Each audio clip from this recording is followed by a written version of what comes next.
Günaydın tatlımlar.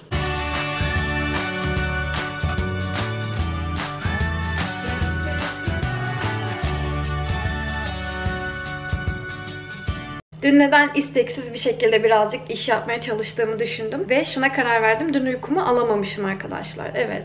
Bugün gördüğünüz gibi full enerjiyle uyandım. Çok güzel uyudum, uykumu aldım. Oğuz da zaten dün akşam geldi Ankara'dan. Ama yarın tekrardan İstanbul'a gidecek. Neyse. Hayırlı haberlerle gitsin gelsin inşallah. Saatlerimiz henüz daha çok erken. Ben kahvaltımı yaptım. Önce bir çay içeceğim. Ondan sonra evdeki geri kalan işlerimi halledeceğim. Yavaş yavaş. Aslında camlarım silinmesi gerekiyor. Ara sıra bana yardıma gelen bir abla var. Onu çağırsam mı diye düşünüyorum. Ama bugün normalde balkon halısını yıkarım. Mutfaktaki küçük halıyı yıkarım. Diğer büyük halılarım yıkamaya gitti çünkü. Bunları da makineye atar yıkarım diye düşünüyordum. Sanki bugün hava biraz bozuk gibi. O yüzden camları da sildirsem mi sildirmesem mi bilmiyorum. Perdelerimin, özellikle mutfaktaki storlarımın yıkanma vakti geldi. Onlar da nasıl olacak hiçbir fikrim yok. Onun dışında zaten evde çok bir iş yok. Kışlıkları indirmem lazım. Dolabımın içi böyle. Ellemiyorum. Kışlıkları indirirken düzeltirim. 2 iş olmasın diye hiç düzeltmedim. Kışlıkları indirmem lazım. Başka düşüneyim, ne işim var?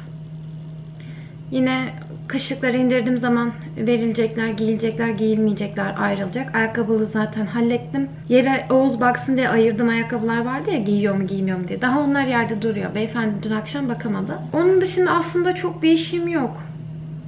Yani Oğuz da diyor ki ev aslında temiz. Yerde halılar olmadığı için sana böyle geliyor diyor. Bana sanki ev bir türlü temizlenmiyormuş gibi geliyor. Ben anlamadım bu işi. Ha, bir de mutfak dolaplarım var. Mutfak dolaplarım içinden hiç bahsetmiyorum. Benden dolap düzeni istiyorsunuz ama mutfak dolaplarım da böyle. Artık ben bunu söylemekten çekiniyorum ama malum bir kahve köşesi yapacağım. Biliyorum çok uzun zamandır bunu söylüyorum ama usta bulamıyorum arkadaşlar. Yani bir mobilya yaptıracağım için anlaşabileceğim, kafama göre uyan bir usta Osmaniye'de henüz yok. Yani beni eskiden beri izleyenler ustalardan ne kadar çok çektiğimi bilirler. Neler yaşadığımı az çok bilirler. O yüzden şöyle istediğimi yapabilecek bir usta arıyorum ve henüz bulamadım. Eğer varsa beni burada izleyen Osmaniye'den takipçilerim, önerebileceğiniz birileri bana yorum olarak yazabilirsiniz ya da Instagram'dan da mesaj atabilirsiniz. Usta bulamadım. Kahve köşesi dolabımı yaptırdığım zaman bu mutfak dolaplarımın içinden çıkacak bazı şeyler var. Erzaklarım var mesela. Onlar üst üste duruyor. İşte çaylar, kahveler, onlar ayrılacağı için asıl o zaman düzene girecek dolap için. O zamana kadar size dolap içi çekemem. Çeksem de beni linç edersiniz. Üst üste. Dediğim gibi kahve fincanlarım, kahve yanı su bardaklarım hepsi üst üste. O yüzden o zamana kadar dolap içi videosu çekemem. Bir de bugün buzdolabımın içini temizleyeceğim. Dolap tam takır. Bugün büyük ihtimalle alışverişe gideriz diye düşünüyorum akşam. Neyse relaxım ya, sıkıntı yok. Yani Oğuz ev temiz, halılar yok diye sen böyle hissediyorsun dediği için birazcık rahatladım açıkçası. Mutfakta tezgahımı temizlesem iyi olacak. Limon tuzum bitti. Kettle'ımın içini görmeyin. Yani alt tarafı bir haftadır limon tuzu dökmüyorum. Hemen kireç bağladı. Bugün çıkarsam onu da halledeceğim. Bu arada bu çay için size söylemiştim ya BİM'de de varmış diye. Farklı bir markası. BİM'deki için bana biraz yorum attılar. Biz hiç beğenmedik, çok kötü diye. Şunu göstereyim size. Ben izlemeye bayılıyorum. BİM'deki için yani yorum atmışlar. Hiç beğenmedik, tadı çok kötü, güzel değil. Rozman'dan almaya devam et diye. Bu çok güzel. Zaten sürekli söylüyorum.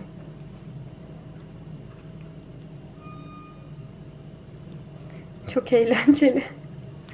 Bir de bazı arkadaşlar bunu kesiyormuş, içine o şekilde döküyormuş. Bu şekilde koyulduğunu bilmiyormuş. Aa, buradan su damlıyor. Çatlak mı bardağım? Allah Allah. Yo, altından gelmiyor. Şuradan su geliyor. Ama bu su soğuk. Acaba içinden bir yerden mi çıkıyor? Ama burada delik yok. Neyse. Gideyim bir çayımı içeyim şöyle rahat rahat. Ondan sonra sizinle birlikte güne devam edelim.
Çamaşırları hallettim. Nevresimi değiştirdim. Zaten izlediniz. Şimdi mutfak halısını makineye atmıştım. Benim halılarım ince. Bu 4 mevsimlik diyorlar sanırım. O tarz halılardan.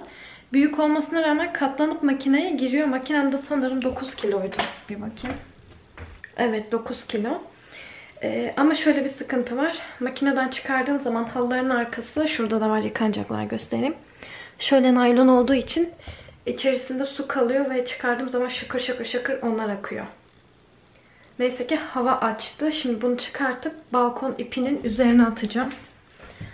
Yani hava yağmaz, güneş açtı. Öyle düşünüyorum. Balkonda yıkanması lazım aslında ama şurada kurumaya bıraktım. Ayakkabılar var.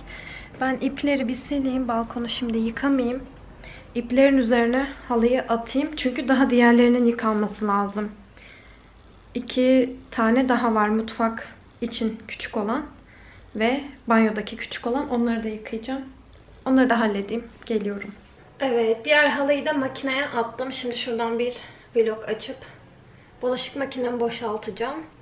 Bu tezgahın üzerine iyice bir temizleyeceğim. Şu arka tarafı boşaltmam lazım. Ondan sonra buzdolabını yapayım. Ya da önce buzdolabını mı yapsam? Neyse, makineyi boşaltayım. Tezgahı temizleyeceğim ve buzdolabını temizleyeceğim.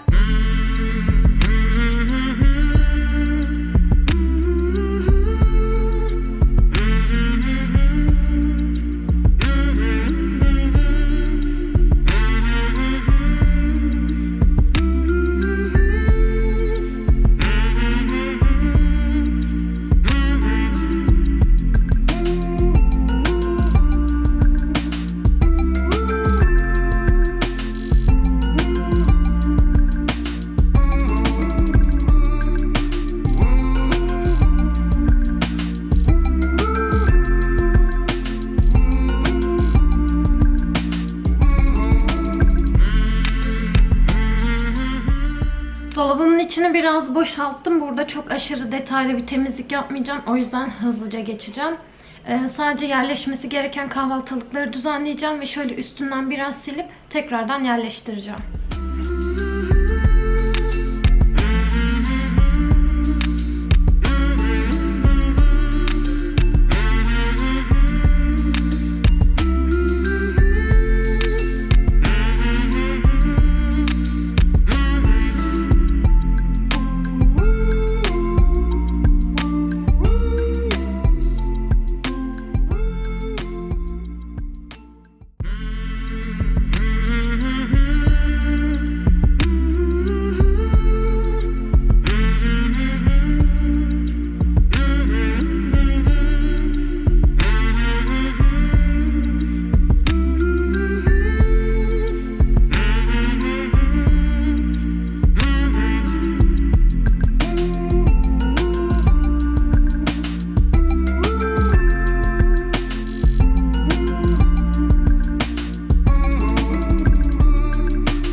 Hızlıca buzdolabımı da temizledim.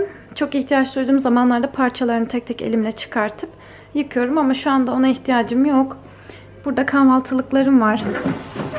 Kahvaltılıklarım için Şok Market'ten aldığım bu lav saklama kaplarını kullanıyorum ama aslında çok memnun değilim. Şuraları bazılarının tutmamaya başladı. Makineye atmıyorum, üstelik elimde yıkıyorum. Böyle içmesinden güzel bir kahvaltılık set bulursam kapaklı, onlardan almayı planlıyorum açıkçası. Eğer sizin bildiğiniz varsa bana yorumlarda mutlaka yazın. Burada yine aynı şekilde kahvaltılıklar var. Daha çok tost malzemeleri, kaşar, sucuk, işte yağlar. Bunlar benim yumurta kaplarım. Yumurtalarımı bunlara koyuyorum. Burada dünden kalan biraz pilav var. Bunun içinde yine turşu. Şunu da birazdan yerim büyük ihtimalle. Şu arkada sütler ve meyve sular var. Bunlar geçmiş olsuna gelenler getirdi. Ben hiç meyve suyu içmem. Yani taze sıkılmış içerim. Kutu meyve suyu hiç tüketmiyorum neredeyse. Bunlar ne olacak bilmiyorum. Şimdilik duruyor. Burada da kayınbabamın bana ceza olarak her gün yemem için yaptırdığı cevizli sucuklar var. Pekmez sucuk sanırım. Ne olduğunu bilmiyorum ama yiyorum. Şunu göstermek istiyorum ben size.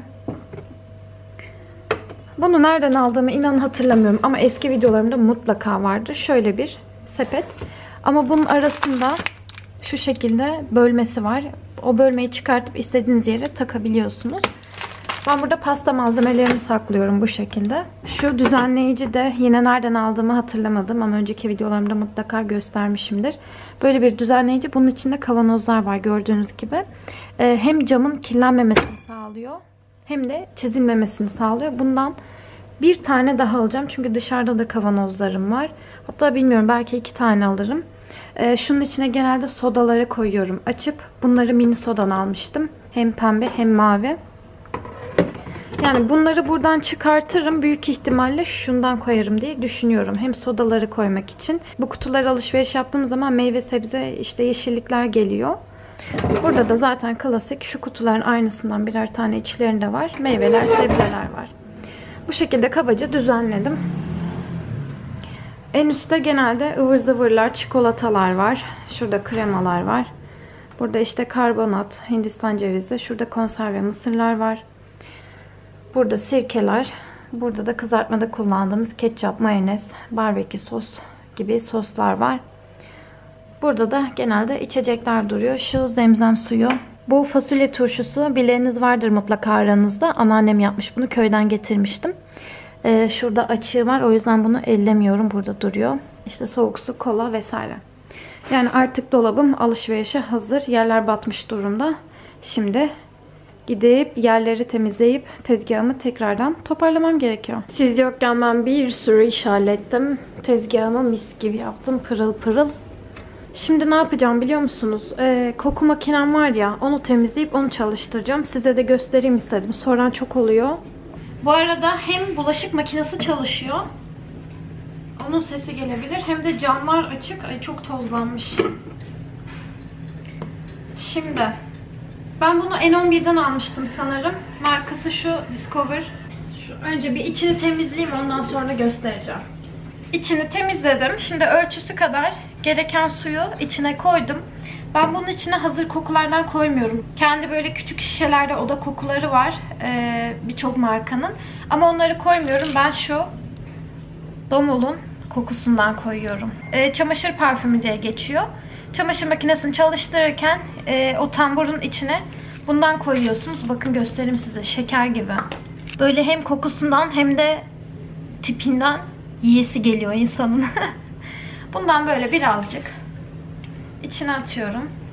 Ondan sonra bunu koyup fişe takabiliriz. Şöyle evin girişine bir yere koyuyorum. Fişe taktıktan sonra şuraya basarsanız öyle çok rahatsız edici bir sesi yok. Yani bazen açık unuttuğum bile oluyor. İçindeki suyu bu şekilde döndürüp o kapsüller eriyor tabii suda. Bütün ortamın havasını değiştiriyor. Aslında nem verdiği de söyleniyor ama ben ona inanmıyorum. Sadece koku makinesi bana göre. Ama memnunum. Çünkü soranlar oldu. Aynı makineden aldım. Yeteri kadar koku vermiyor diyenler oldu. Belki kullandığımız kokudan kaynaklı olabilir. Yani ben bu Domul'un kapsüllerini seviyorum. Güzel. Biraz fiyatı pahalıydı hatırladığım kadarıyla. Ama içine birkaç tane atsanız bile yeterli geliyor yani. Şimdi ben o hazırladığım suyu 3-4 gün kullanabilirim. Suyun durumuna bağlı. Hemen kötü olursa döküyorum, yıkıyorum, tekrardan koyuyorum. Şimdi makinede diğer halım vardı. O bitti. Onu asacağım ve diğer makineyi çalıştıracağım. Akşam olmak üzere. Daha fazla iş yapmam büyük ihtimalle. Ayrı bir videoda kışlıkları çıkarttığım videoyu çekerim. Halı bekliyorum. Kargoda halı var gelecek olan. O geldikten sonra işte oturma odası, salon, düzen, dekorasyon bir şeyler düşünüyorum. Onları yaparım diye düşünüyorum. Ya ben bugün bir garip konuşuyorum ya. Neyse gideyim de şu halımı asayım. Bana yalan söylediler, bana yalan söylediler, kaderden bahsetmediler.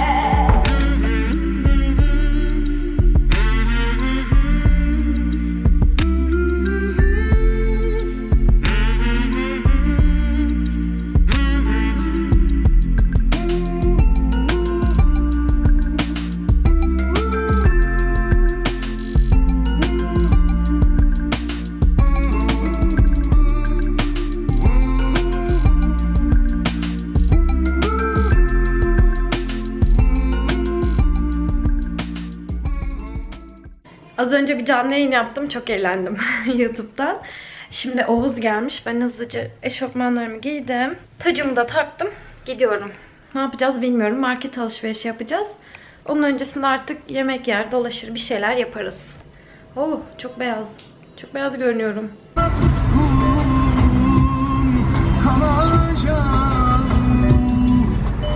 Çok dertlisin. Yok canım Allah'a şükür terbiye. Şarkılar biraz dertli. Cengiz Kurtoğlu da güzel söylüyor.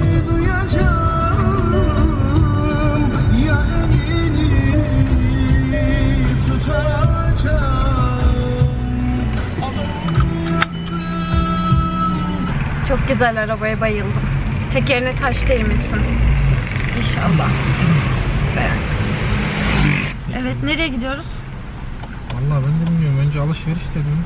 Market alışveriş dedim. Şimdi kandırdın beni. Şimdi market alışverişini yaparsak hemen eve dönmek zorundayız. Onları dolaba yerleştirebilmek için. O yüzden... O zaman bana bir yemek ısmarlayabilirsin belki. Ne? Ne yemeği? Bilmiyorum, bakarız, karar veririz. Hep ben ısmarlıyorum, görüyorsunuz değil mi? Ya ne var ya? Ne var? Ne olacak? Ismarlarız canım. Canın sağ olsun. Yarın İstanbul'a gidiyoruz. Ama ben gitmiyorum. Beni götürmüyor. Cezalıyım. Aralığa kadar yasak sana. Aralığa kadar mı? Aralığa ne kaldı ki zaten? Çok az. Daha 20 gün buradan var. 10 gün öyle var. 1 ay. Bu arada videonun altındaki yorumları okudum. Gerçekten çok teşekkür ederim. Çok güzel yorumlar gelmiş.